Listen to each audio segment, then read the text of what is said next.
दानियेल और उसके मित्रों की कहानी एक लंबी कहानी। दानियेल और उसके 3 मित्र शद्रक, मेशक और अबेदनगो बाबुल के राजा नबूकदनेस्जार के दरबार में रहते थे। वे युवा और होशियार थे और राजा उन्हें बहुत पसंद करता था। राजा ने उन्हें बाबिल की शिक्षा और भाषा सिखाने का आदेश दिया था। दानियेल और उसके मित्रों ने राजा की आज्ञा का पालन किया, लेकिन उन्होंने अपनी यहूदी परंपराओं को भी नहीं छोड़ा। वे नियमित रूप से प्रार्थना करते थे और केवल शुद्ध भोजन ही खाते थे।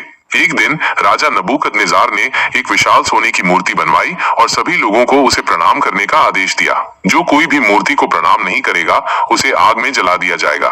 जब राजा के सिपाही दानियेल और उसके मित्रों को मूर्ति के सामने लाए, तो उन्होंने मूर्ति को प्रणाम करने से इनकार कर दिया।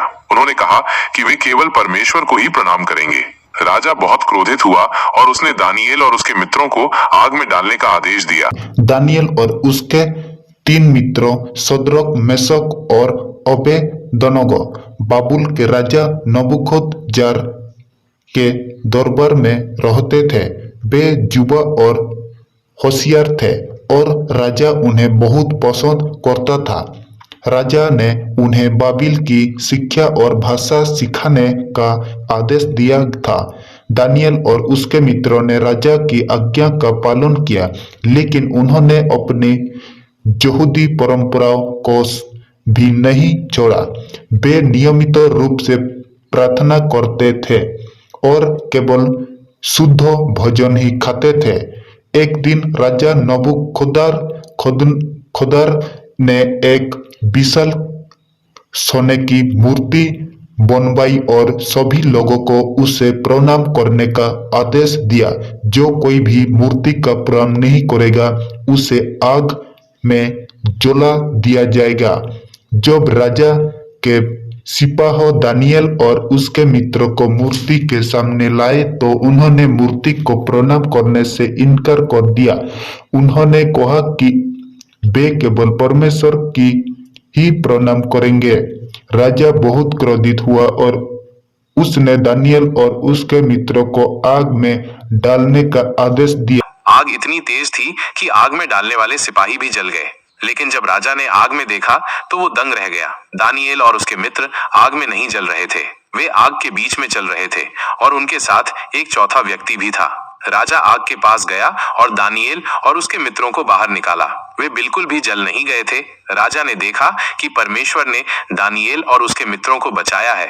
राजा ने दानियेल और उसके मित्रों को सम्मानित किया और पूरे राज्य में परमेश्वर की महिमा का प्रचार किया। दानियेल और उसके मित्रों की कहानी हमें सिखाती है कि हमें हमेशा परमेश्वर के आदेशों का पालन करना चाहिए, भले ही दूसरों का क्या कहना हो। परमेश्वर हमेशा अपने लोगों की रक्षा करता है। हमें कभी भी अपने विश्वास से नहीं हटना चाहिए।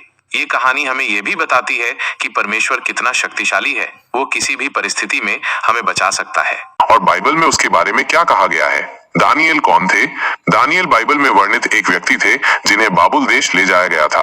वहां उन्होंने उच्च पद प्राप्त किया और राजा के सलाहकार बने। दानियेल को परमेश्वर से विशेष ज्ञान और बुद्धि प्राप्त थी। उन्हें भविष्य के बारे में दर्शन मिलते थे और वे उनका सही अर्थ बता सकते थे।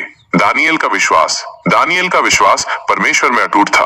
उन्होंने कभी भी परमेश्वर को छोड़कर अन्य देवताओं की पूजा नहीं की। जब उन्हें राजा के आदेशों का पालन करने के लिए परमेश्वर के विरुद्ध जाना पड़ता था, तब भी उन्होंने परमेश्वर की आज्ञा का पालन किया। दानियेल की कहानी हमें सिखाती है कि हमें किसी भी परिस्थिति में परमेश्वर पर विश्वास रखना चाहिए। दानियेल के बारे में बाइबल में क्या कहा गया है? बाइबल की पुस्तक दानियेल में उनके जीवन के बारे में विस्तृत विवरण दिया गया है। इसमें उनके दर्शन, भविष्यवाणियां और परमेश्वर के साथ उनके संबंधों के बारे में बताया गया है। दानियेल की कहानी हमें सिखाती है कि परमेश्वर हमेशा हमारे साथ होता है। भले ही हम कहीं भी हों और कोई भी परिस्थिति क्यों न हो, परमेश्वर हमेशा हमारे साथ होता है। हमें हमेशा परमेश्वर की आज्ञा का पालन करना चाहिए, भले ही हमें ऐसा करने के लिए कठिन परिस्थितियों का सामना क्यों न करना पड़े। परमेश्वर के पास भविष्य का ज्ञान है।